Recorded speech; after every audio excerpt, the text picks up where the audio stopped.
Welcome back to Nonfiction for Life, the podcast with authors who write compelling true stories and books with great ideas for living well. I'm your host, Janet Perry, and today we'll be talking to Dr. John Izzo, author of The Five Thieves of Happiness.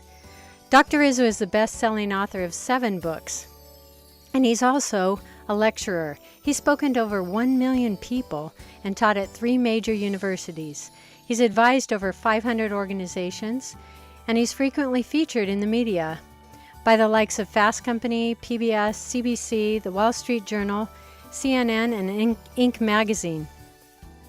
He's advised some of the best companies in the world on activating purpose. Those companies include DuPont, McDonald's, the Mayo Clinic, Qantas Airlines, Humana, Lockheed Martin, and Microsoft. And today we're fortunate to welcome him to Nonfiction for Life.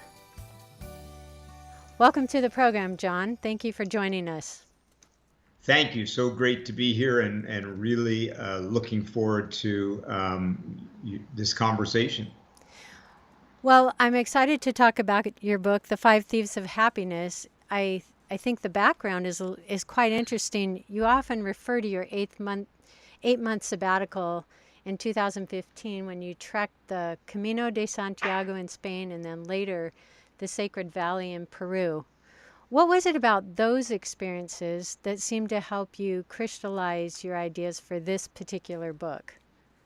Well, I think the backdrop really for this is that, I've been studying and speaking about happiness and personal fulfillment for, 25 years. I've written a bunch of books. And yet I realized after all these years of studying happiness, I found I couldn't sustain it, on a regular basis. And I often think of happiness as like a portal. No one, of course, is happy all the time, but that the happiest people stay on this side of the portal, longer and more often than others. And I really sort of wanted to know, I wonder why it's so hard to stay on this side of that portal of contentment, happiness, whatever word one wants to use. And I went on this 10-month sabbatical in part to explore that inner conversation with myself. And I have found, in my life, Janet, that there's something about being quiet. There's something about withdrawing from the life you are living and the questions you are asking that begins to raise new things. And the Camino de Santiago in particular is a great experience for that because I walked about 15 to 20 miles every day, and pretty much your needs are taken care of. It's not like hiking in Nepal, where you got to worry about what's dangerous around the next corner. For the most part, you can just focus on the walking and the inner conversation. And so I think that's why it became such a fruitful place to begin to think about what are the things that keep us, and myself in particular, on the side of the portal of happiness we don't want to be. Mm-hmm. Well, in the book, I would say your book is based on the premise that our natural human state is one of happiness, and you describe happiness as calm contentment. So before we talk about what pulls us away from this happiness, what else can you add to your definition of happiness? Yeah, it's interesting. Happiness, and I say this in the book, is kind of all the rage today. If you go into a bookstore and look at bestseller lists, you'll see an awful lot of books now about happiness. Mm-hmm. And I wonder if we're any happier for all those books sometimes, because I think in some ways, and this is not a criticism, many of the books kind of hold the premise that happiness is kind of this elusive dream. It's like the Mount Everest of your life, that we're kind of naturally unhappy. So you've got to somehow have all these incredible disciplines that you do in your life to keep yourself happy. But I always feel like if you look at children, which is really us in our most natural state, especially young children, 6, 7, 8, 9 years old, you will find wherever you go in the world, there's an incredible natural happiness that we have as young people. It takes very little to entertain us. We spend almost no time worrying about the future. We mostly stay in the present moment, and on we could go. Mm-hmm. And I would argue that happiness is actually our natural state. And it's what got me to begin to thinking, if happiness is our natural state, what are the things that rob us of our happiness? So I began to think maybe the whole way we were approaching happiness was a little skewed. Instead of asking, what do I have to do, this heroic journey to get to happiness, what did we have to do to get out of the way of happiness? And one of the analogies I use in the book, Janet, is going to sleep. And as any occasional or frequent insomniac knows, the worst thing you can do to go to sleep is to think about going to sleep. In fact, you go to sleep when you realize that going to sleep is actually a very natural thing for a human being to do. And if you can just get out of the way of it, you'll fall asleep. And I began to think happiness is, I think, an awful lot like that it's not so much what we have to do as how do we allow happiness to be in our lives instead of, in a way, fighting it. And so that was kind of the premise that led me to this idea of the thieves of happiness, the things that rob us of happiness. Right. That makes a lot of sense. So you name the thieves, the five thieves that all begin with the letter C. They're control, conceit, coveting, consumption, and comfort. Before we talk about each one of those individually, would you say that you've assigned them any hierarchy? Or in other words, is one more dangerous or more insidious than another? Or are they all equally threatening our happiness? Good question. I would have two answers to that. First, whichever one is in your house and having their way, that's your most dangerous thief. Okay.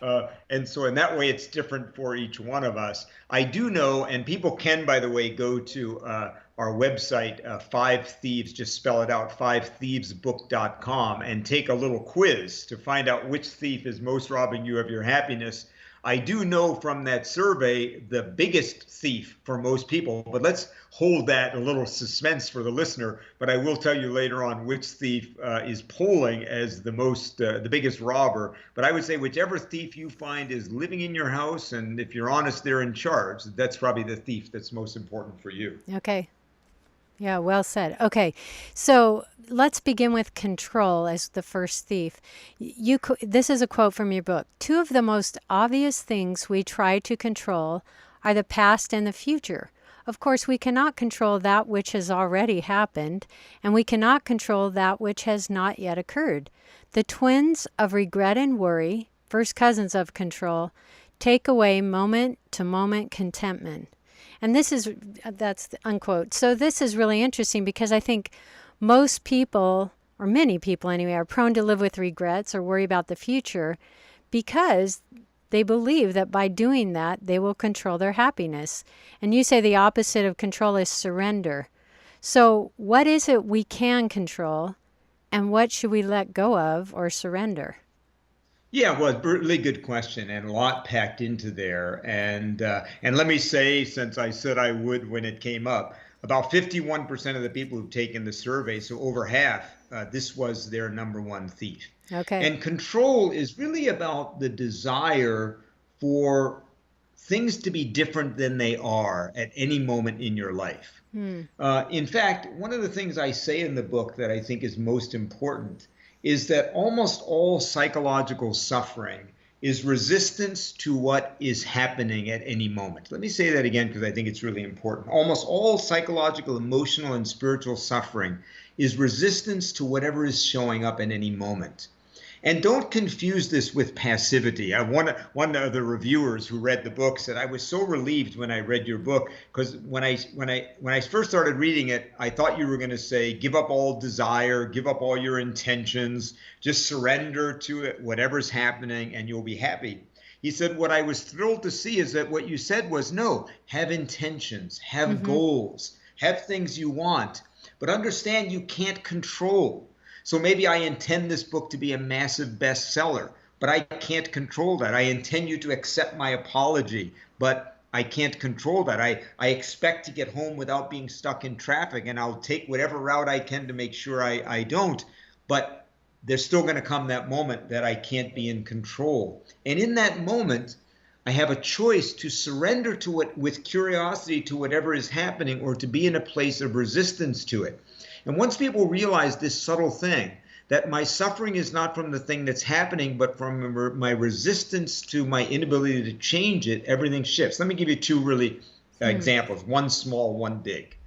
You've had a long day at work. You're eager to get home to, who knows, watch your favorite television show, take a walk with your dog. You're suddenly stuck in a traffic jam you didn't anticipate. You're going to be an hour and a half. Your whole night plan is now blown. You're going to say the traffic made me unhappy, but it's not really true. What made you unhappy was in that moment when you realized you couldn't get home and live the orderly plan you wanted, instead of surrendering to what was happening and saying, okay, I can't change this, no sense me giving it any energy. How can I use this time productively? I'm going to make a phone call to a friend. I'm going to listen to a book on tape. I'm going to listen to a talk show, whatever it is. I'm going to be in this moment. I'm going to meditate while I drive, etc. Let me give you a big example. My mother passed away in April, and beautiful woman, lived a great life, but it did come pretty suddenly. So it was really quite a shock to the emotional, spiritual system, if you will. And I miss her every day. But Sure. as I watched my mother die, there was this moment when I actually said, I was really feeling quite sad. And I said, I wonder if my book could help me now. And I read the chapter on control. And I realized in that moment, of course I was sad my mother was dying. But the biggest source of my suffering was my inability to just surrender with curiosity to this thing I couldn't control and to ask, I wonder what it means just to be present in this moment, knowing I can't change it, and just be curious about what it might teach me. And you know, Janet, even in one of the hardest moments of my life, that shifted it for me. It really made a huge difference. So I got to test some of my own theories in big time in a real way. Right.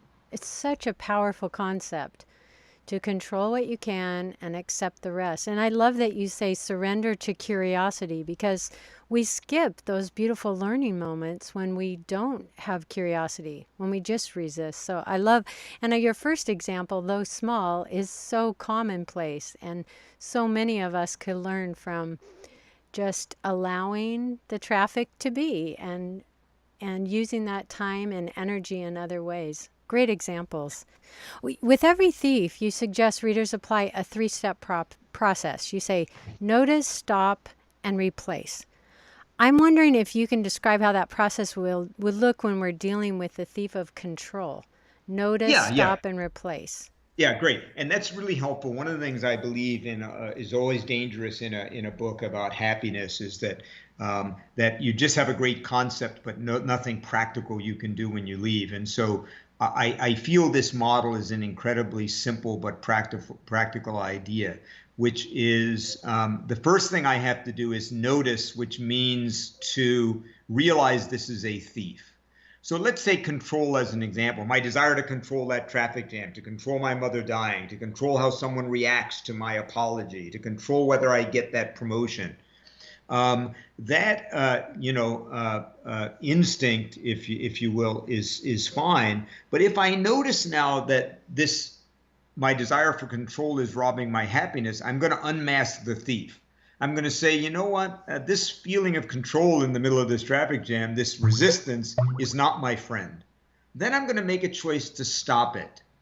And I love what a friend of mine says about pity. My friend Rick Cully says, it's okay to go to Pity City, just don't buy a condo there. and I often feel that thoughts and thieves are the same way. You can't keep them from coming into the house. No matter how much you train your mind, once in a while that thief is still going to wind up in the house. But you have a choice whether to make a bedroom for them. You have a choice of whether to invite them to stay for dinner. So I'm going to notice it. Oh, what's robbing me of my happiness in this moment is my desire for control. I can't control and I'm resisting that. So I'm going to stop it. Stop, you're not my friend. And then what I have to do is replace it with an alternative thought, right? And so in the book, I give for each of these thieves an oppositional, if you will, belief system. And they come in the form of 5 mantras in the book. And many of the people who've read the book said the mantras have been very helpful because I encourage people every day to just read several times the 5 mantras. And mantras are, throughout all the spiritual traditions, a very powerful tool for training the mind, which is ultimately what happiness is. It's the training of the mind. The mind and the thoughts. As my dad used to say, it's not what happens to you in life, it's how you feel about it. So you replace these negative thoughts or unhappy thoughts with positive ones. Well, that's a great way to start off talking about the thieves. Let's go to the second one, which is conceit, also known as ego. And you call its opposite service. So what's your best example of someone conquering conceit and living a life of happiness through service?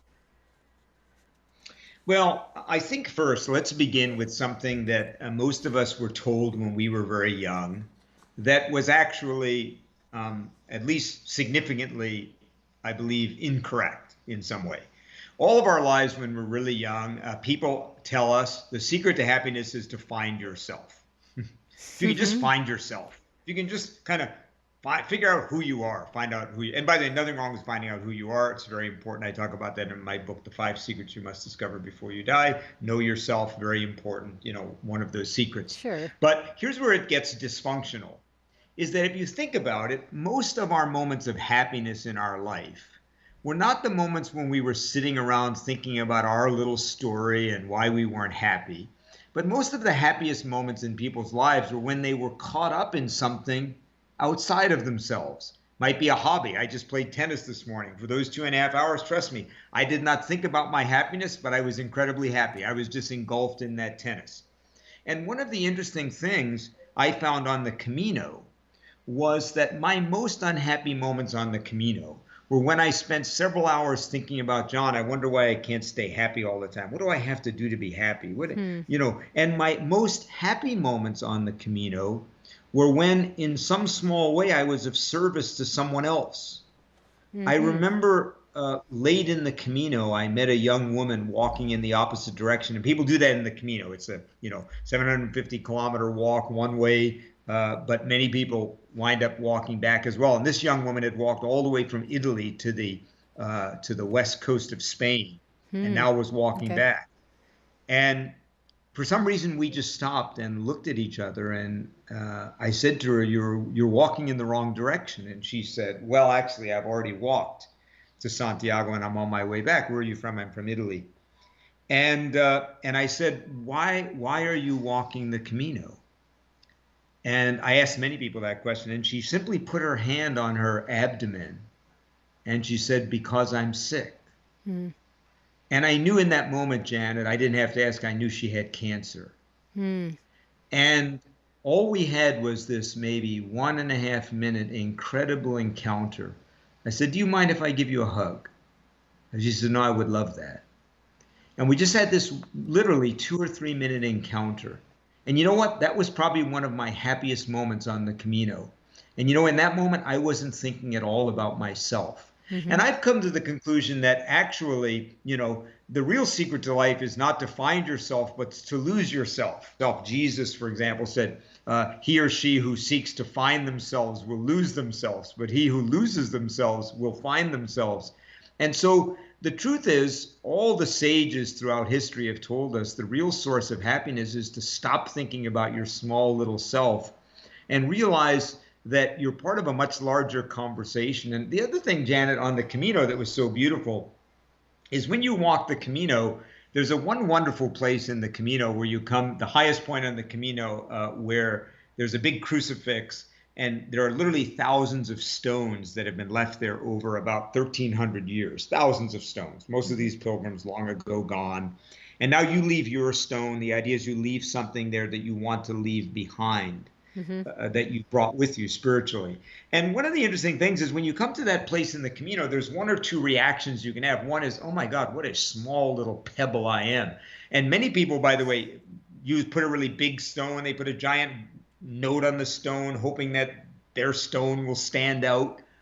And the other thing is, I found the opposite. It was so beautiful to just realize I'm just one pilgrim.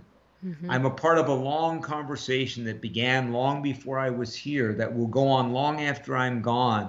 And I don't need to be great. I don't need to be special. I'm already a part of this beautiful conversation. That, by the way, is the opposite of conceit.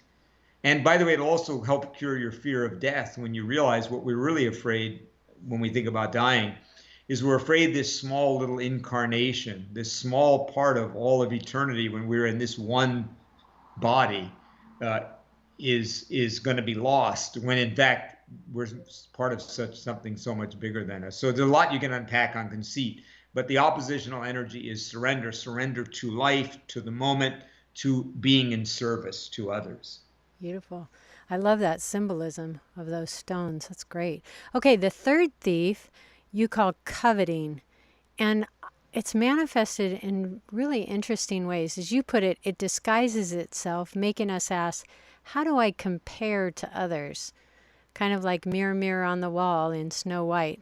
And I'd just like to read a quote from the book. You say, it takes away our capacity to be grateful. It infects our personal happiness, but it also undermines our relationships with others. Instead of celebrating and sharing the happiness of others, we resent their happiness and good fortune. And, you know, you've talked a lot about the science of happiness today, and expressing gratitude isn't a new idea. But what I found interesting is how you connected coveting, this third happiness thief, to our use of social media. So maybe you can share some practical tips on how we can avoid falling into the trap of coveting via social media. Yeah, well, first, let's begin with, coveting is kind of an old-fashioned word, right? So let's unmask it a little bit, right? What is coveting? Coveting is to look with envy at what others have, right? It's not just like desiring what others have. It's like to look at what others have and have this sense that I'm smaller because you have this.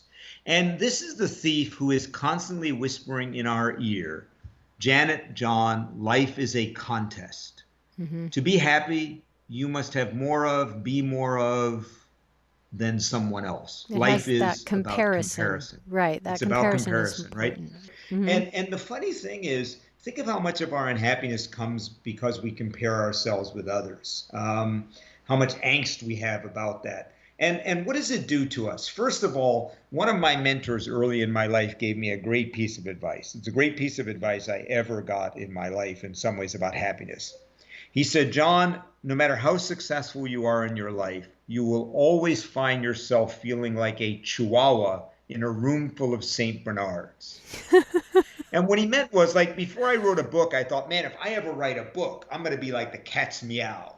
Then I wrote a book and I started hanging out with other authors and they'd say, oh, well, I've written 7 books. Oh, okay, that's great. Then I got my first bestseller. I thought, oh, now I'll be happy. And then I started meeting people. They'd say, oh, but mine was on the New York Times bestseller list. Was yours? And then I love Sue Bender, who wrote a wonderful book on simplicity, said when her book finally hit the New York Times bestseller list, she called her best friend and said, Judy, you're not going to believe this. My book is on the New York Times bestseller list. And her friend immediately said, oh, great, Sue, but what number are you? Oh, boy. And here's the point, right? As long as life is a matter of comparison, it will never be enough. There will always be someone who has more friends than you do, got more likes than you did. And here's why it's so insidious. First, it will make you unhappy because you will always be comparing yourself with others. But it also will do something that's also powerfully destructive to your happiness, is it will make you not grateful for others. When someone else comes in and has a great hair day, if you're living in the world of coveting, how can I celebrate your success because I'm less because you've got it? If you get a promotion or if you get more likes than I do, what does it mean to celebrate that? And fascinating research, as you mentioned, I talk about the book in social media. It turns out people who are in social media mostly as spectators are less happy than those who aren't on social media, because basically what I'm doing is watching the A rolls of other people's lives while I'm living the B roll of my life and comparing. Well put. But those people who are very active in a positive way on social media, liking, celebrating the success of others, engaging with others who are doing good things and asking how they can help, those people are actually happier when they're on social media than when they're not. So basically, when we're in social media in a place of coveting, it makes us unhappy. When we're in social media in a place of celebrating and engaging with others, we're actually happier.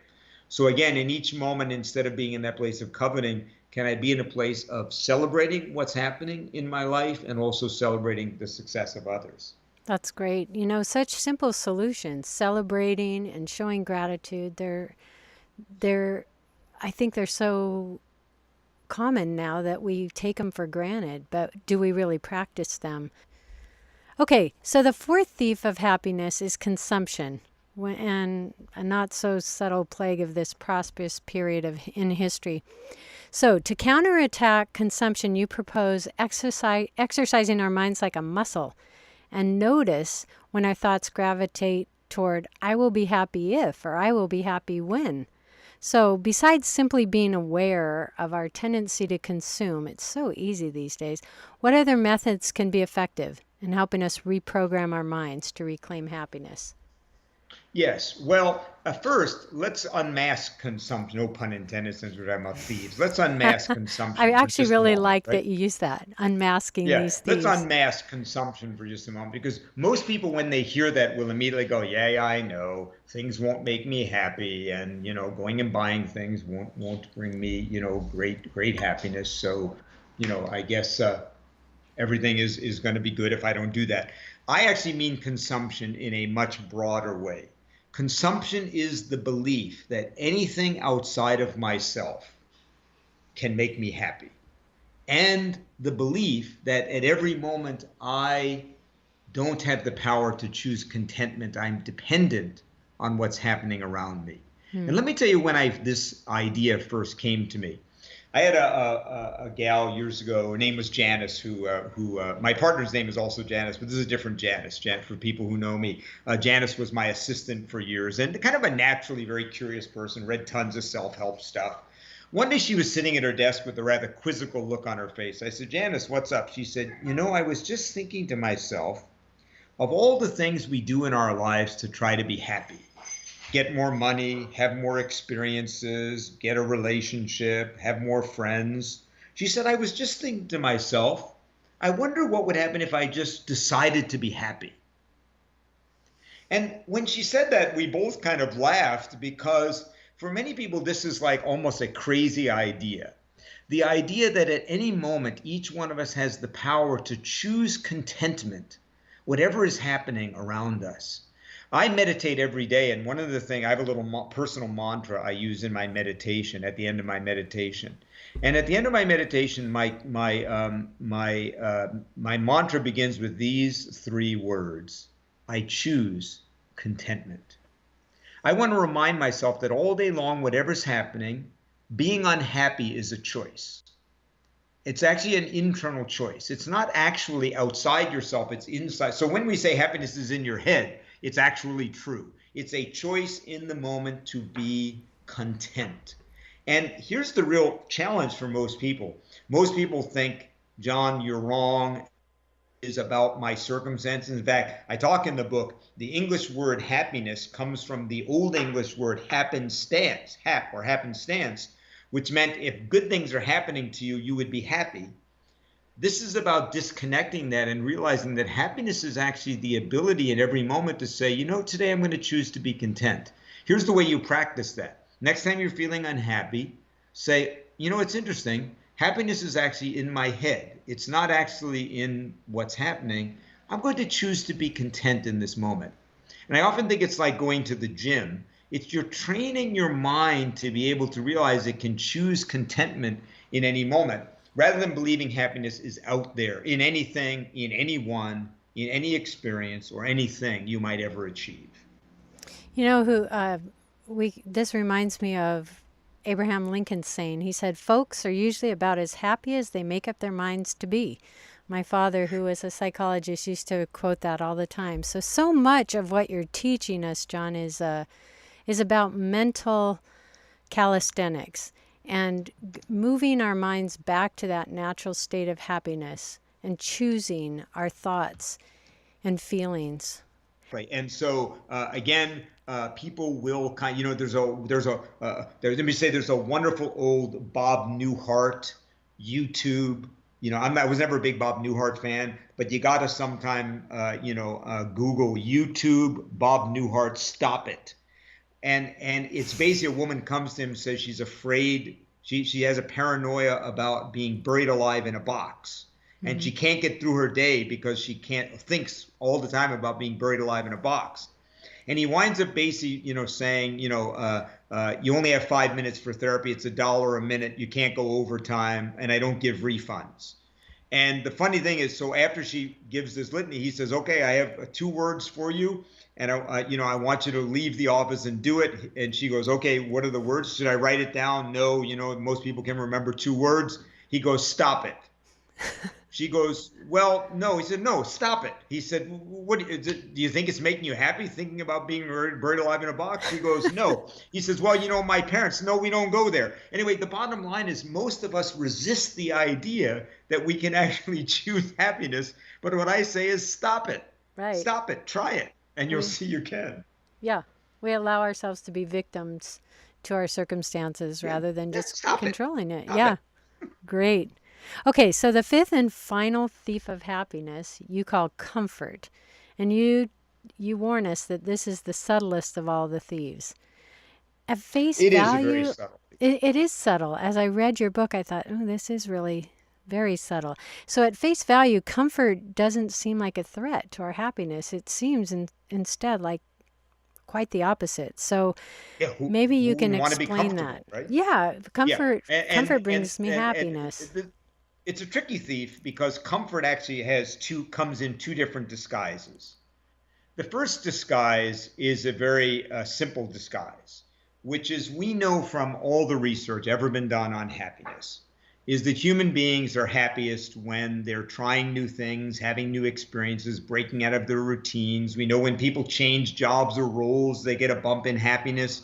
We know when people go on vacation and have new experiences, they are happier. Human beings are actually excited by change. The neuroscience proves that, but we're hardwired for routine. It's so easy just to stay in whatever pattern you're in your life on the same channel day after day, when we know that breaking up our patterns of comfort is a source of happiness. Mm. Then there's a much more subtle disguise this thief wears, which is the disguise of a comfortable pattern in our lives that may have once served us, but now undermines our happiness.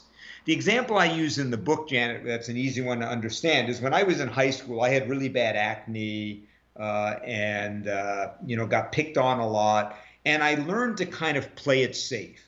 The big thing for me was never put yourself in a situation where you will be embarrassed or not know you can succeed. Then I went to university, my acne cleared up, the women started taking an interest in me. I'm suddenly not in a world full of jocks, but in a world full of people where smart is valued. And I kind of come into my own. Mm-hmm. But this pattern of playing it safe continued to plague me. I went to a graduate school probably below my grades and means, and probably limited my career in a way because I wanted to play it safe. I would avoid the toughest professors because I wanted to play it safe, even though I probably had the capability. I would ask girls out who I knew would say yes instead of maybe that girl that I really wanted to ask out because I wanted to play it safe. And almost all of us have some pattern in our lives that maybe helped us even survive once, emotionally or spiritually. Mm-hmm. But that pattern has now become a robber of our happiness, but we're still stuck on that channel. So this thief is a little more subtle because it requires us to try to find those patterns in our lives that may no longer serve us and may even now be in opposition to our happiness, even though once upon a time they may have literally saved us. Mm-hmm. They're like pseudo successes now, whereas once they protected us. Yeah, yeah. Another great example I use in the book is, a friend of mine, one of my best friends and colleagues, grew up in a family with a father with mental illness. And so he had to take care of his father, and it's the opposite of what you have to do, when you're a young person, your parents are supposed to take care of you, but he had to take care of his father. Mm-hmm. And so all of his life, and so he came to resent dependence, right? So whenever someone kind of gets too dependent on him, really, leans on him, it pushes all kinds of buttons for him. The problem is that a healthy dependence and need for him as a friend or even a family member can be misinterpreted as an unhealthy dependence because of this old record that so he winds up bringing unhappiness into his relationships because of this old record playing from when he was a child. So each one of us, again, this one is subtle because it requires us to think about some of the patterns of our own lives, whereas the more obvious part of this thief is more easy to handle. What rut are you in? How can you change it up? How can you try some new things? How can you get off of the channel that you're just on every day? That's easy. The harder part is kind of unmasking these deeper thieves, of which not all of us, but many of us have. And it may require the help of someone else helping us see ourselves a little bit more objectively to understand what those comfort areas are that we've built up. Yeah. Often others can quickly see what we might, might not see. So you're right, and often a gifted professional can do that, and yet many of the readers and listeners will find that, like me, something may be obvious to you if you think about it. Right. Okay. Well, at the end of your book, you propose 3 very specific solutions to use over a 30-day period to help kick those thieves out of the house, as you put it. And you've mentioned 2 of those. Repeat written mantras and keep a gratitude journal. And the third is to consciously note at the end of the day if the thieves showed up. All of these are good. Are they equally good? Or if readers only make time for one of these, would you say one is more powerful than the other? I'm actually going to harken back to an answer I gave you at the beginning of our conversation when you said, which thief is most powerful? And I said, whichever one is regularly in your house and kind of, wreaking problems. I'm going to say a very similar thing to these 3 techniques. And that is whichever works for you. So try, you may try one. If it doesn't work, go on to the next one, right? Because what I found is that some things work for some people and not for others. So try them. Try it for a week. See what happens. Try the next one for a week. See what happens. Try the third one for a week. See what happens. And probably one of them is going to stand out as, well, that really helped me. And then do that one. Good advice. Because it's different for different people, right? Often when I give my talks, which I give a lot of in retreats, I'll often give people almost like a smorgasbord of, here's some things you can do to kind of hardwire happiness into your life when you leave. Don't try all of them. Try one of them. Doesn't work for you, move on to the next one. Because I found people are different. Some people kind of, some things work more for them than others. Right. Good. Well, thank you, Dr. John Izzo. We thank you for being with us today. The book is The 5 Thieves of Happiness, and you can look for his 8th book coming out at the end of this year, The Purpose Revolution, How Leaders Create Engagement in an Age of Social Good. Thank you so much. Thank you, Janet, so much. And I hope the readers really will get a lot out of this book. I think it can really make a difference for them. We appreciate you writing it, and we appreciate you sharing your ideas today. Thank you so much, and keep up your great work. Thanks. You've been listening to Nonfiction for Life, the podcast with authors who write compelling true stories and books with great ideas for living well. At Nonfiction for Life, we believe there's something for everyone. Please sign up for our email and join us on Facebook and Twitter at nonfictionforlife.com.